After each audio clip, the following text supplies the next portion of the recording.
요즘에는 MR 찍고 수술하자고 이야기하는데 수술하면 안 됩니다. 무지 예방은 조금 오해가 많은 질환이기도 합니다. 아치 낮아지거나 또는 뒤꿈치가 더 틀어지거나 발이 이렇게 돌아가거나. 안녕하세요. 예, 삼성서울병원 정형외과에서 발목과 발 질환을 진료 연구하고 있는 선기선입니다. 예, 반갑습니다.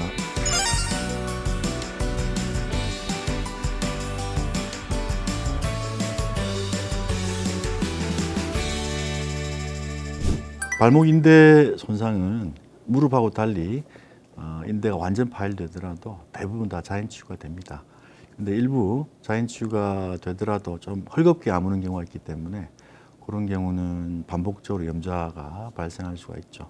그리고 또 하나는 이 발목은 인대가 다치면서 주변의 근력이 같이 약화되기 때문에 인대가 회복된 상태에서도 발목 근력이 따라와 주지 않으면은 기능적 불안정성이 남아서 발목에 부상이 다시 재발할 수 있는 위험이 있습니다. 그래서 인대와 근력, 균형 감각 그런 것들이 다 골고루 회복되어야 된다. 그게 중요한 핵심 사항이다. 그렇게 생각하시면 됩니다. 1단계는 우리가 발목을 접질려도 붓지도 않고 그날 바로 뭐 일상생활을 할 수도 없고 뭐 다음 날이면 생각이 잘 안 나는 그 정도를 1단계로 생각하시면 되고 3단계는 다치고 붓고 아파서 당일날은 제대로 걷기 힘든 상태를 3단계라고 생각하시면 되고 그 사이 단계를 2단계로 생각하시면 되는데 파열 정도로 구분하면은 1단계는 거의 파열되지 않은 미세 파열 정도로 생각하시면 되고 2단계는 부분적으로 파열됐다고 생각하시면 되고 3단계는 완전 파열로 그렇게 간주하시면 되는데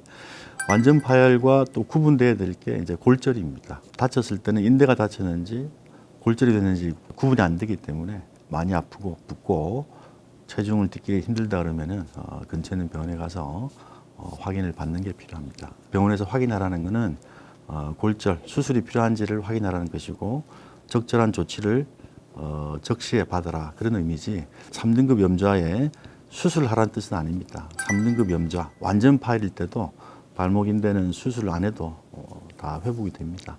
그리고 급성기 때 부어 있을 때 수술하게 되면은 수술 상처 문제라든지 수술 후 통증이 오래 유지된다든지 신경병적인 통증이 오래 간다든지 또 발목이 부전강직, 붓는 현상이 오래 지속됩니다. 그래서 급성 염좌 때 수술하는 거는 부작용이 많기 때문에 회복이 더 오히려 더디기 때문에 수술 안 하는 것이 원칙입니다.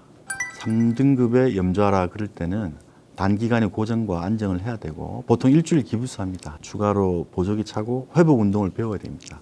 그렇게 관리하지 않을 때는 부종이 방치되면은 인대가 아물더라도 부실하게 아물 수가 있어요. 그래서 후유증이 생길 확률이 높아집니다. 발이 지면과 닿는 직접적인 부위이기 때문에 우리 몸에서 제일 많이 부상을 당하는 관절이에요. 운동하다가 다칠 수도 있고 일상생활을 하다가 다칠 수도 있고 또는 밤에 헛디뎌 다칠 수도 있고 여러 가지 부상의 위험에 노출되는 사례가 많은데 우리가 대처할 수 있는 거는 뭐냐면은 발목에 힘을 키우고 균형 감각을 키워서 순간적으로 발이 틀어질 때 거기에 대처할 수 있는 순발력을 키우는 가장 대표적인 운동이 외발로 뒤꿈치 들고 버텨서 내 몸이 잘 버틸 수 있도록 하게 되면은 전후 내측 외측의 근육의 밸런스가 좋아지면은 발목이 틀어져서 이렇게 넘어질 때 그때 순간적으로 대처할 수 있는 능력이 키워집니다. 그다음에 유연성도 되게 중요합니다. 우리 몸이 평상시에 유연성을 회복하고 있으면은 약간 과한 운동이라도 금방 흡수가 되지만은 몸이 준비되지 않은 상태에서 너무 과하게 운동을 하게 되면은 힘줄이 병이 들 수가 있어요. 아킬레스 힘줄 파열이 사실 대표적인 예상하지 못한 부상 중에 하나인데 그것도 스트레칭 운동을 평소에 많이 하시고 또 운동하기 전에 항상 스트레칭 운동을 많이 하시면은 파열을 상당 부분 예방할 수가 있습니다. 그래서 근력 운동, 균형 운동, 아킬레스 스트레칭 운동 그 세 가지는 아주 중요한 관리 방법이다 이렇게 생각하고 있습니다. 그러니까 형태적으로 발가락이 휘어 있는 것을 보통 무지외반이라고 이야기를 하기도 하고 또 치료가 필요한 병적인 증상도 무지외반이라고 그래요. 사실 무지외반증이라는 게 발가락이 엄지발가락이 휘인 거에만 국한되지 않고 두 번째 발가락과 이렇게 눌리면서 발가락 사이 티눈이 생기는 경우도 있고, 엄지발가락에 체중이 잘 부하가 안 되기 때문에 옆에 발가락 부위에 굳은 살이 배기는 경우도 있고 그렇습니다. 대표적인 증상은 휘어서 튀어나온 부위에 신발이나 바닥이 닿아서 불편하면은 그게 이제 치료가 필요한 무지반증 그렇게 이야기할 수 있는 것이고, 발가락이 휘어서 주변 발가락에 영향을 주면은 결국에는 수술을 해서 근본적으로 해결하는 게 가장 좋은 방법이다 그렇게 생각하시면 됩니다. 그냥 발가락이 휘어도 별 불편 없으면은 그거는 치료 대상이 아니다. 그래서 증상이 중요하지 각도가 중요한 게 아니다. 그걸 말씀드리고 싶습니다. 이제 우리가 깜깜할 때 문지방이나 책상 모서리에 발가락을 찧어보면은 엄청 아프죠, 그죠? 그런 게 한 몇 시간 된다고 생각하시면 되는데 엄청 아픕니다. 근데 그게 오래 아프지 않고, 많이 아픈 거는 수술 당일 그날 밤에 제일 아프시고, 그 다음 날부터는 하루가 다르게 좋아진다. 그리고 수술하고 보통 한 달에서 한 달 반 동안은 약간 뒤꿈치로 이렇게 걸어 다니시면 되는데, 뼈가 아무는 거는 보통 한 달 반 걸리고, 부기가 빠지는 건 보통 한 3개월 걸립니다. 많이 불편한 거는 한 달 정도 지나면서 많이 적응이 되시고, 또 한 달 더 지나면은 그냥 일반 신발 신고 일반 생활 다 하실 수 있습니다.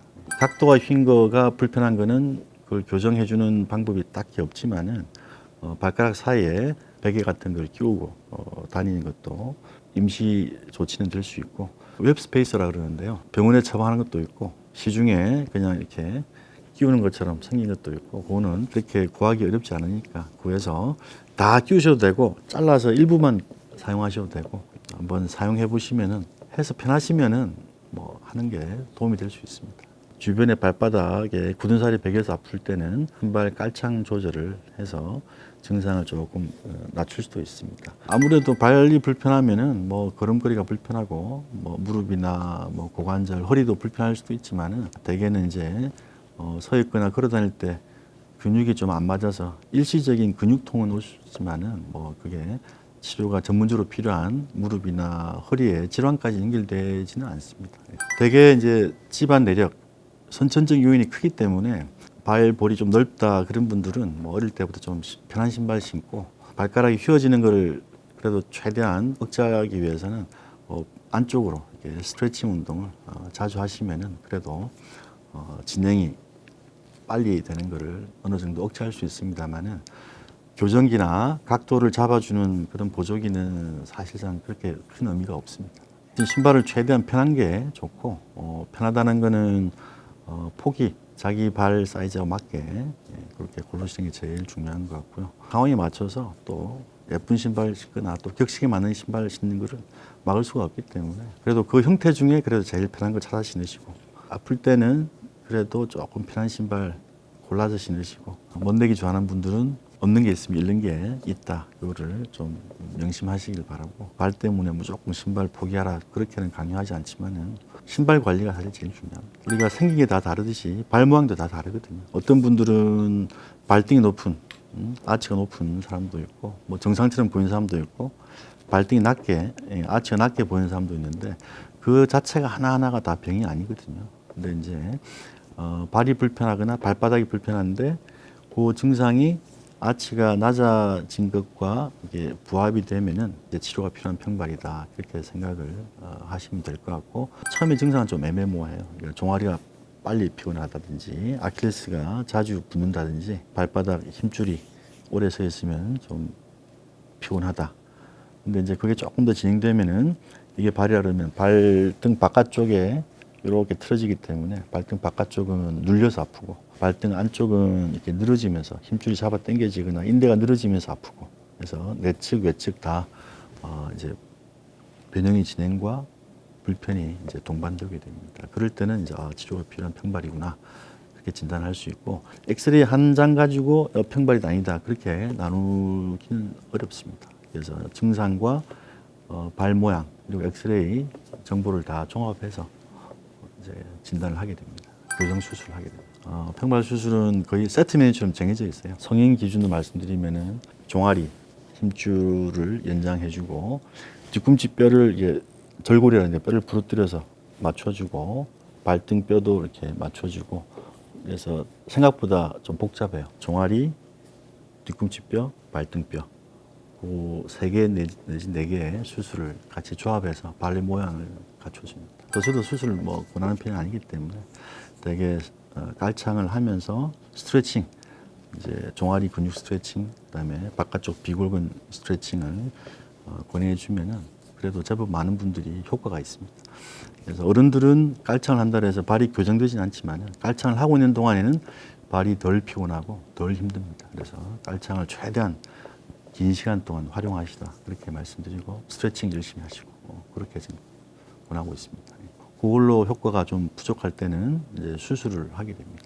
진짜 치료가 필요한 평발일 경우에는 오래 서 있는 것만 해도 발이 불편해요. 이게 물론 걷고 달리는 거는 우리 심폐 기능에는 되게 좋지만은 발에는 고역이에요.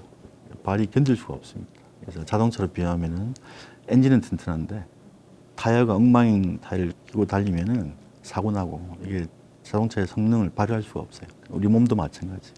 그래서 그런 발을 가지고 마라톤을 한다는 것은 할 수도 없어요. 그 예방하기 위해서는 어떻게 해야 되느냐? 그것도 사실은 명확하게 말씀드리기 어렵지만은 오래 걷거나 뛰었을 때 뭔가 발이 아프고 발 뒤꿈치가 아프고 섰을 때 조금 발이 틀어지는 느낌이 있으시면은 더 이상 오래 달리기나 험한 산에 가거나 체중을 많이 들이는 운동은 조금 줄이시고 자전거 운동이나 수영으로 좀 바꾸시길 권장드리고요. 그다음에 종아리 아킬레스 힘줄이 타이트한 거가 원인은 아닐 수 있지만은 그게 타이트하면은 평발이 진행이 좀 빨라지거든요. 그래서 종아리 아킬레스 힘줄 스트레칭을 좀 꾸준히 하시는 것도 발병과 악화를 늦출 수 있는 중요한 운동이라고 생각합니다. 그래서 스트레칭 운동 그렇게 권유드리고 싶습니다. 그 분류법도 사실은 뭐 옛날 교과서에 그렇게 나와 있기 때문에 그것도 대표적인 오해인데요. 선천성 평발은 진짜 기형이 있습니다. 이제 발목뼈가 완전히 수직으로 되어 있는 그런 게 있는데 그건 아예외적인 거고 어릴 때부터 약간 평발처럼 보이는 사람이 평생 아무 문제 없이 지내는 경우도 있고 그런 사람 중에 일부가 이제 어른이 되면서 증상이 이제 나타나는 경우도 있고 그렇게 나눈다고 보면 되겠고요.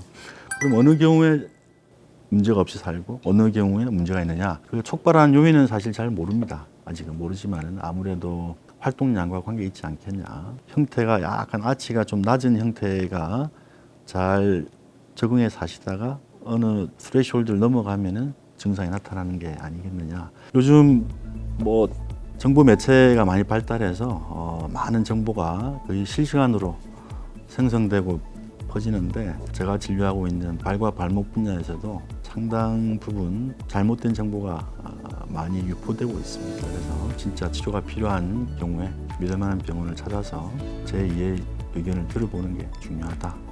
그런 말씀 드리고 싶고 평상시에 아까 말씀드린 대로 그런 발목과 발 관리 운동을 꾸준히 하시면은 병원 찾을 일이 많이 없지 않겠나 싶습니다.